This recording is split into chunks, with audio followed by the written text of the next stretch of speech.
नमस्कार दोस्तों, स्वागत है आपका हमारे आज के सेशन में। आज हम लोग जीके जीएस और स्टैटिक जीके के बेहद महत्वपूर्ण प्रश्नों का सेट करने जा रहे हैं। ये सारे प्रश्न आपके आने वाले कॉम्पिटिटिव एग्जाम्स जैसे एसएससी, रेलवे, यूपीएससी, बैंकिंग और स्टेट एग्जाम्स के लिए बहुत ही उपयोगी साबित होंगे। इसलिए वीडियो को ध्यान से अंत तक जरूर देखिए, क्योंकि यही प्रश्न आपको सीधे परीक्षा में देखने को मिल सकते हैं। तो चलिए दोस्तों, बिना देर किए शुरू करते हैं अपना पहला प्रश्न। हमारा पहला प्रश्न है, बाब एल मंदेब जल संधि किन दो जल निकायों को जोड़ती है? आपके विकल्प हैं ए फारस की खाड़ी और ओमान की खाड़ी, बी बफिन खाड़ी और लैब्राडोर सागर, सी लाल सागर और अदन की खाड़ी, डी सागर और अजोर सागर।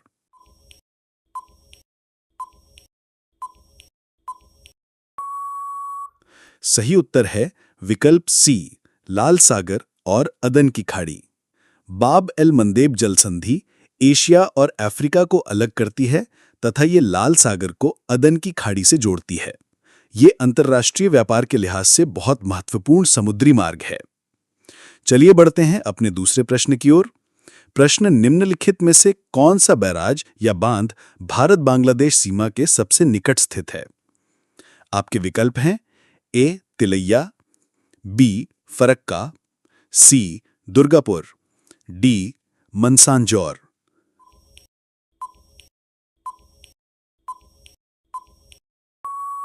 सही उत्तर है बी फरक्का। फरक्का बैराज गंगा नदी पर पश्चिम बंगाल में बनाया गया है और ये भारत बांग्लादेश सीमा के सबसे पास स्थित है। इसका मुख्य उद्देश्य गंगा नदी के जल का बेहतर प्रबंधन और हुगली नदी में नौपरिवहन को सुगम बनाना है। अब बढ़ते हैं अपने तीसरे प्रश्न की ओर।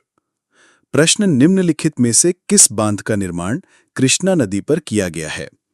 आपके विकल्प हैं ए नागार्जुन सागर, बी टिहरी, सी भाखड़ा, डी हीराकुंड।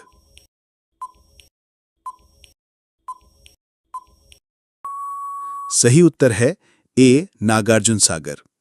नागार्जुन सागर बांध तेलंगाना और आंध्र प्रदेश की सीमा पर कृष्णा नदी पर बनाया गया है। ये न सिर्फ एशिया के सबसे बड़े पत्थर निर्मित बांधों में से एक है, बल्कि सिंचाई और जल विद्युत उत्पादन दोनों के लिए अत्यंत महत्वपूर्ण है। चलिए बढ़ते हैं अपने चौथे प्रश्न की ओर। प्रश्न निम्नलिखित में से किस राज्य में रागनी लोक गीत एक प्रमुख लोक परंपरा है? आपके विकल्प हैं ए मध्य प्रदेश, बी राजस्थान, सी हरियाणा, डी पश्चिम बंगाल। सही उत्तर है सी हरियाणा। हरियाणा की लोक गायन शैली है जिसे हरियाणवी लोक संस्कृति की आत्मा माना जाता है। इसमें वीरता, प्रेम, सामाजिक संदेश और हास्य सभी रूप मिलते हैं। ये खासकर ग्रामीण इलाकों में मेलों और आयोजनों में गाई जाती है। चलिए बढ़ते हैं अपने पांचवें प्रश्न की ओर। प्रश्न लॉर्ड डलहौजी द्वारा अवध पर कब कब्जा किया गया था? आपके विकल्प हैं ए 1857, बी 1850, सी 1856, डी 1860।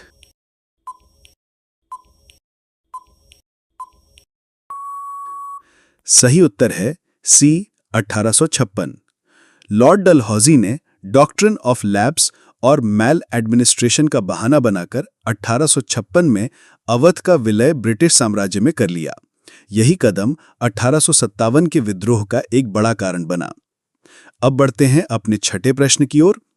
प्रश्न निम्नलिखित में से कौन सा यौगिक कार्बनिक यौगिकों के परिवार से संबंधित नहीं है?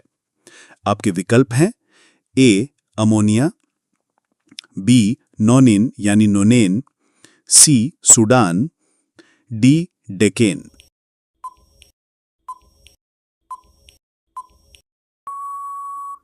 सही उत्तर है ए अमोनिया।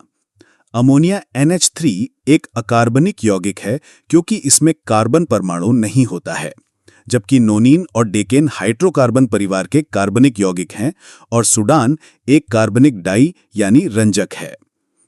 अब बढ़ते हैं अपने सातवें प्रश्न की ओर। प्रश्न खरीफ फसलों की खेती के लिए आवश्यक तापमान 25 डिग्री सेल्सियस से ऊपर, उच्च आर्द्रता और वार्षिक वर्षा कितनी मानी जाती है? आपके विकल्प हैं ए 16 सेंटीमीटर, बी 100 सेंटीमीटर, सी 35 सेंटीमीटर, डी 50 सेंटीमीटर।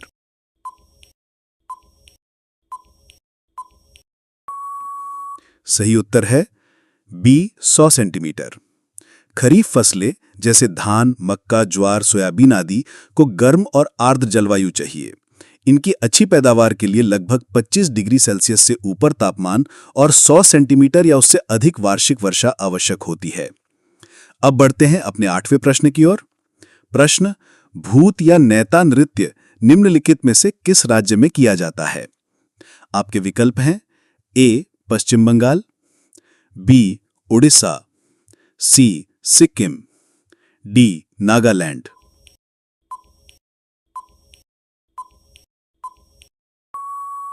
सही उत्तर है सी सिक्किम। भूत या नृत्य सिक्किम का एक पारंपरिक लोक नृत्य है जिसे धार्मिक एवं सांस्कृतिक उत्सवों के अवसर पर प्रस्तुत किया जाता है। इसमें रंग बिरंगे परिधान और मुखौटे पहनकर लोक कथाओं और पौराणिक पात्रों का दर्शाया जाता है। अब बढ़ते हैं अपने 9वें प्रश्न की ओर। प्रश्न, चौहान वंश या शाहमान वंश के किस शासक ने अजमेर को अपनी राजधानी बनाया? आपके विकल्प हैं ए अजयराज, बी पृथ्वीराज द्वितीय, सी अर्णोराज, डी पृथ्वीराज तृतीय।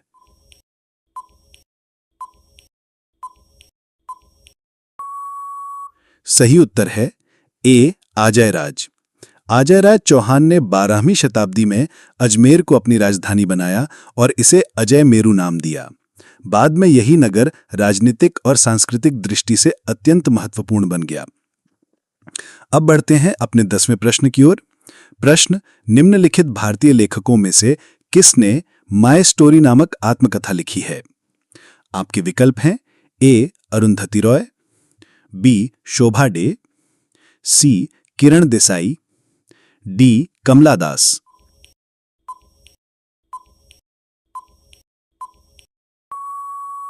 सही उत्तर है डी कमला दास। कमला दास, जिन्हें माधवी कुट्टी भी कहा जाता है, ने माय स्टोरी नामक आत्मकथा लिखी थी। इसमें उन्होंने अपने व्यक्तिगत अनुभवों, संघर्षों और समाज के प्रति विचारों को स्पष्ट रूप से अभिव्यक्त किया है। ये भारतीय अंग्रेजी साहित्य की चर्चित आत्मकथाओं में से एक है। अब बढ़ते हैं अपने 11वें प्रश्न की ओर। प्रश्न, भारत के वित्त आयोग के प्रथम अध्यक्ष कौन थे? आपके विकल्प हैं ए अशोक कुमार चांदा, बी केसी नियोगी, सी सत्तानम, डी बीवी राज मन्नार।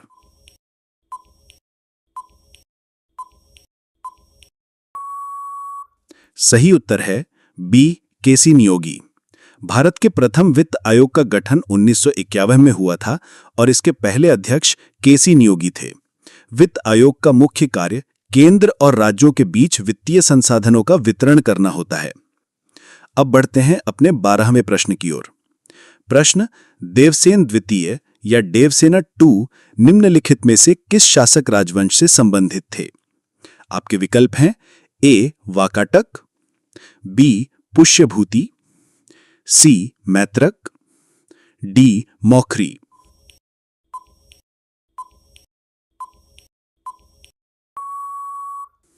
सही उत्तर है सी मैत्रक। देवसेन द्वितीय मैत्रक वंश के शासक थे। मैत्रक वंश ने 5वीं से 8वीं शताब्दी तक गुजरात क्षेत्र में शासन किया। इस वंश की राजधानी वल्लभी यानी वल्लभी थी, जो उस समय शिक्षा और संस्कृति का एक प्रमुख केंद्र था। अब बढ़ते हैं अपने 13वें प्रश्न की ओर। प्रश्न, पौधों में रंध्र यानी स्टोमेटा की स्थिति कहां पाई जाती है? आपके विकल्प हैं ए तने की नोक, बी जड़ों के अंदर, सी फूल के अंदर, डी पत्तियों की सतह पर।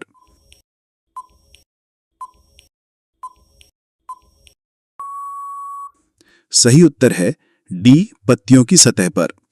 रंध्र या स्टोमेटा पौधों की पत्तियों की सतह पर पाए जाते हैं। ये एक सूक्ष्म छिद्र गैसों के आदान प्रदान जैसे कार्बन डाइऑक्साइड और ऑक्सीजन तथा वाष्पोत्सर्जन की प्रक्रिया में महत्वपूर्ण भूमिका निभाते हैं।